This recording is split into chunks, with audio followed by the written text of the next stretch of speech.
And so I think one of the exciting things about thinking about food as a way of getting at history and the history of food is that food doesn't stand still, and not only with migration, but even in the ordinary course of events, innovations creep in, people experiment, and there's a change over time.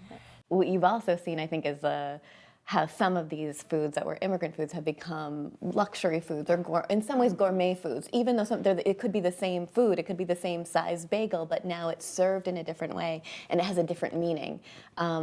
There's this great story by Andrzej Zerska, Bread Givers, about a little girl, Sarah, who is growing up in a tenement and they can't pay the rent. And she goes out and she meets this woman who's selling herring on the street. And she says, teach me how to sell the herring, or give me some herring to sell. And she goes out, she said, with all the fire of my 10 old years, not 10-year-old, 10 old years, and she goes and sells this herring to make some money for rent. So I think of that as, herring was this food that was really about survival and getting by, and now herring is served in a much more, I think, grand. I would also say that in many ways, the Ashkenazi tradition has been shaved down, and we've lost a lot. So what we think of as, or what some people think of as a limited cuisine, if we go back a few decades, was a lot less limited and a lot more expansive and exciting, and people are now rediscovering what Ashkenazi food can be. Do we want to interrogate even the concept of Ashkenazi food?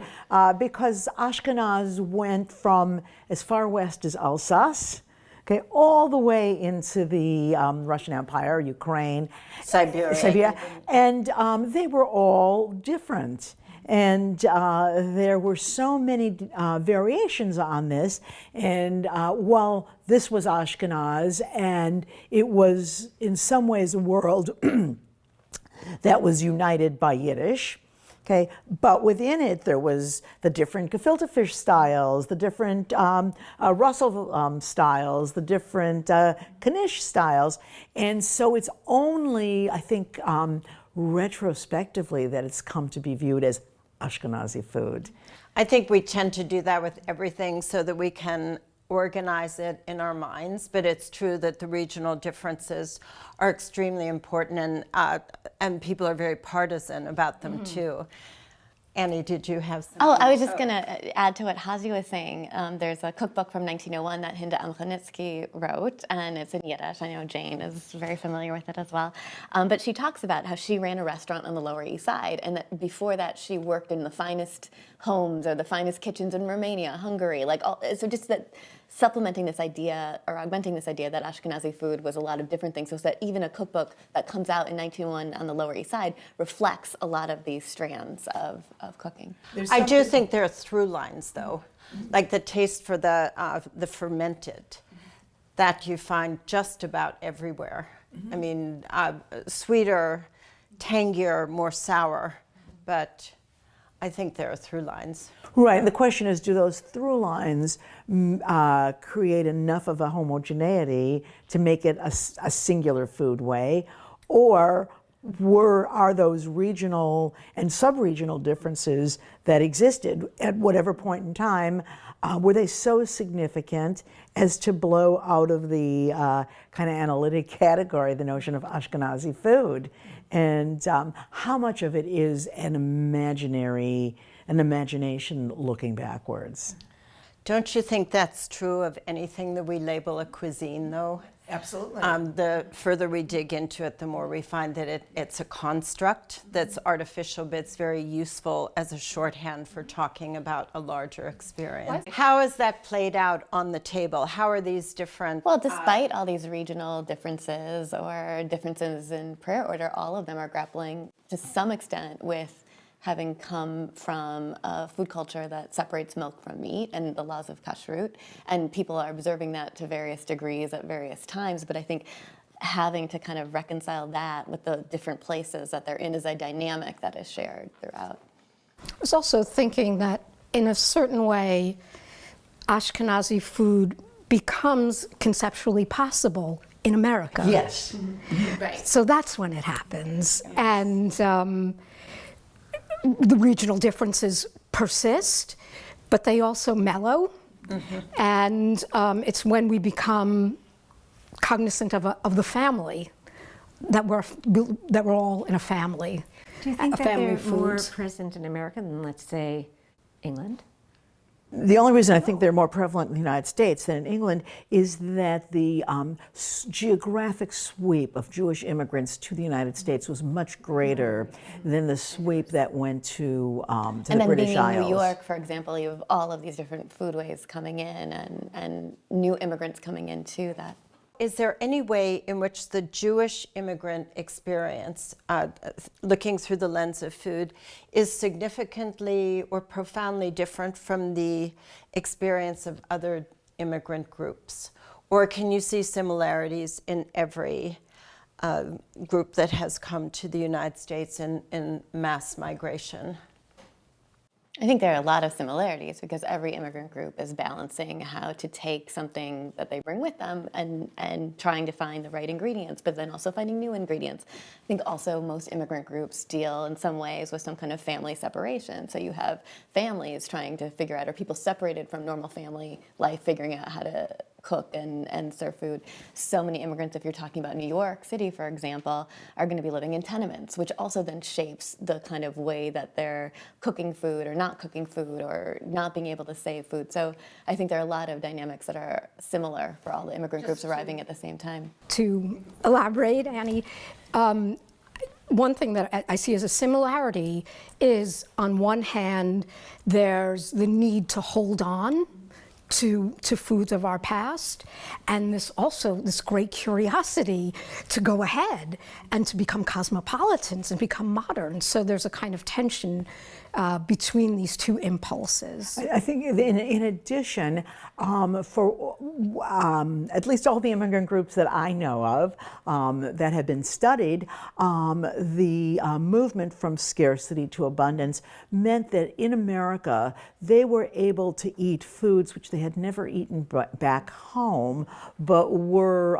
eaten by the better off classes among whom they lived. And so in a sense, let's say for immigrants from southern Italy, they were able to eat the olive oil and the pasta and the cheese in a way that they couldn't before.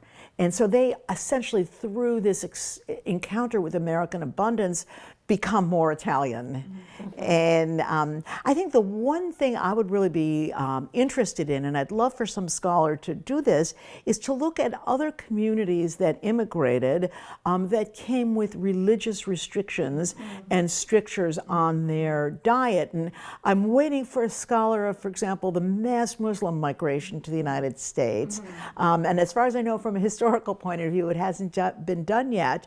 How do people who, again, come from a religious system which says this you can eat and this you can't, and how have they historically gone through this process of negotiating between what the authority structure and what their texts say they're supposed to do or not supposed to do, and what their on-the-ground realities of work, school, a variety of other situations that make it either hard to continue observing or make them think, gee, I don't have to do this any longer. You know, it's both the compulsion and the attractiveness of not observing. I'm not sure if I understood exactly what you were saying, Hasia, but what you said made me think of is, in the food identity nexus, Jews came here already using food as an identity marker. Is that partly what you're saying? Or?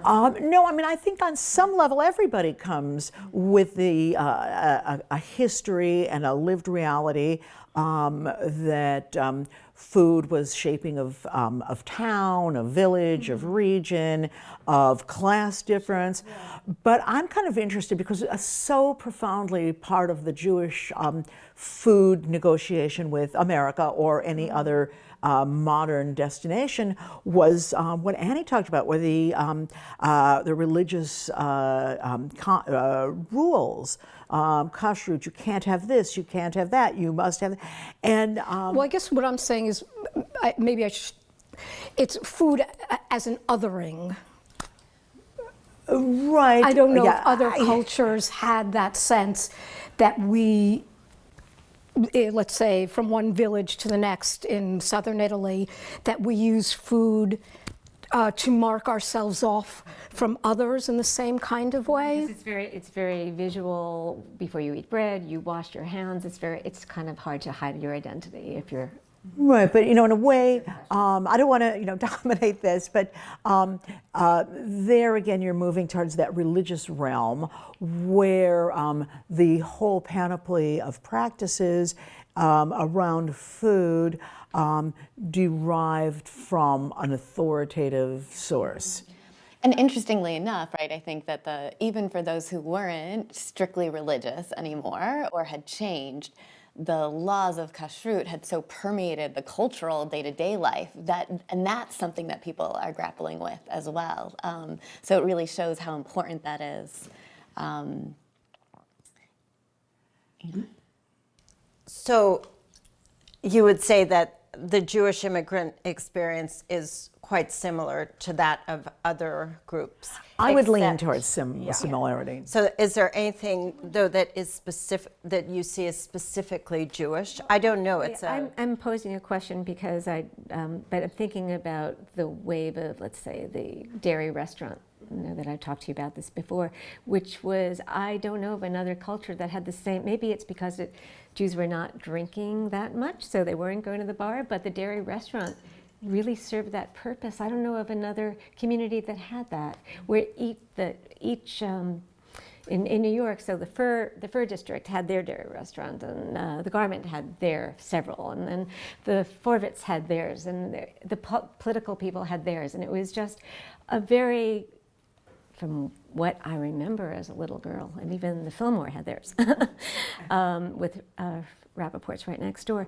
It was a real cultural gathering around food in a way I don't know whether other immigrants had. And the appetizing store too, which is similar to that. I mean, that also has a really interesting religious thing to not just the separation of milk and meat, but also that often the appetizing stores would open up after the Sabbath, so that they would be closed on Saturday for the Sabbath. I mean, some were open, but many were closed. Then they open up again, so people who don't want to cook food after the Sabbath can go and get ready prepared foods to eat. So it's so interesting how foods that people might define as secular or cultural rather than religious come from religious habits and practices. What about the fact that Jews couldn't eat with other people? Well, I think that is certainly something that breaks down in the United States, and in a sense, generally in modernity, and that's one of the tremendous implications of modernity is that as Jews venture out into schools, workplaces, for men in the military, and that's not just an American story, they have to each individually, as well as some kind of communal structure, navigate between that, okay, Jews are not supposed to eat with other people, but yet they have to. There's in situations where they have to. And we also know from so many of the primary sources that immigrant Jews in the United States were really interested in fact, other people's foods. And there's a wonderful memoir of a young woman who worked in a garment factory, and she says, I was the only Jewish girl who didn't sample from the Italian girls' lunch boxes. And I was thinking, if she said that, that means because she did. These exchanges were they were constant, they were informal, they took place in a variety of settings. And so the idea that Jews are not supposed to eat with other people completely out of the existed as a kind of religious ideal and not practical. And again, I think this is going on throughout the modern world, and that Jews are going into these mixed workplaces and educational settings in Europe, including in Eastern Europe, often before migration. So this is not, they're not going from 0 to 100, yeah? And, but it's really interesting to read about these inner struggles individuals had, like, oh, what do I do?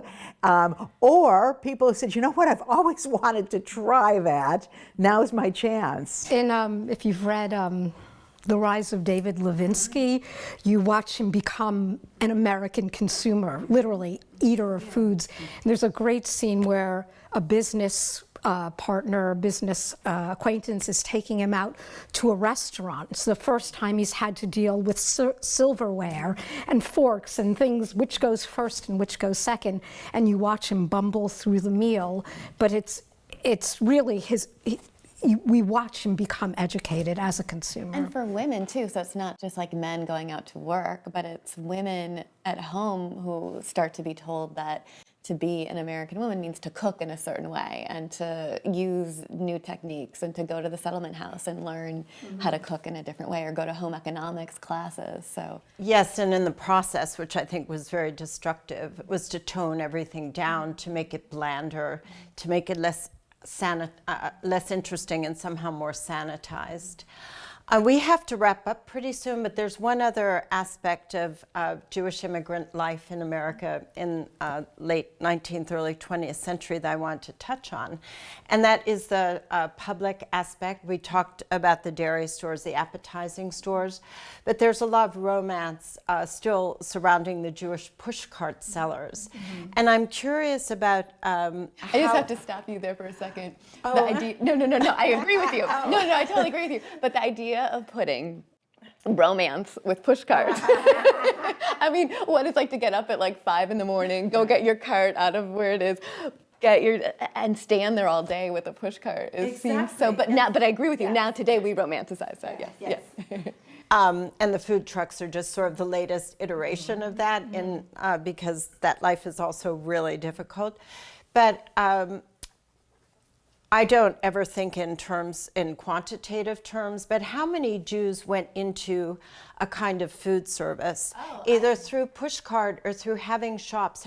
For what percentage of the population was that the best route towards upward mobility? So we hear all the time about garment industry, and that was certainly the most important, especially for men and for young unmarried women, the garment industry. But the second way that people made a living was through commerce. And what commerce meant, especially at the beginning, was going from door to door, maybe first with a basket, and then, of course, a push cart. And maybe you get a small store underneath a tenement or something like that. But commerce and that is huge. Also, a lot of women who technically on the census would be listed as housewife, who it would appear would have no job, really being a mother or a wife in the tenement district meant that you were cooking food to make a living, because 56% of all Jewish households had boarders. And so you're kind of like, even just by having a family, you're in the food business, because the way that your family is going to make ends meet is by taking on the boarder. And the way that the boarder comes often is because of a reputation that this woman makes good food. So everyone is in the food business, especially women. I think it also varies on where we're talking about, and I happen to be very New York centric, but it's really important to know that New York was not the only place where this was going on, and so that New York is unusual because of the concentration of the garment industry. So like the 1905 New York State Census had 65% of New York Jews as industrial workers. That means they're working in pretty much the garment industry, but that leaves a pretty substantial percentage who are not. That is, I'm not getting my math, 35%. But if you go to smaller communities where many Jews lived, it's going to be much less in industrial employment and much more in commerce, from the very smallest, from peddlers to the owners of tiny stores, and a substantial percentage of those were food-oriented, and that the connection between Jews and the selling of food is pretty widely distributed around the country. Is there anything anyone would like to add before we wrap up? I mean, I know there's a tremendous amount, but we have a limited amount of time. My one sentence is, this is a subject of unending interest, will never be exhausted, and there's more and more and more we can So say about are it. Our there plates any can continuously be refilled. Right. And if I was going to sort of sketch out what I think future research would be, was increasingly more and more comparative work, and that it can either solidify the idea that there is something very distinctively Jewish, or it can knock it off the pedestal and put Jews in conversation with immigrants from a variety of places and in a variety of places. Thank you all so much.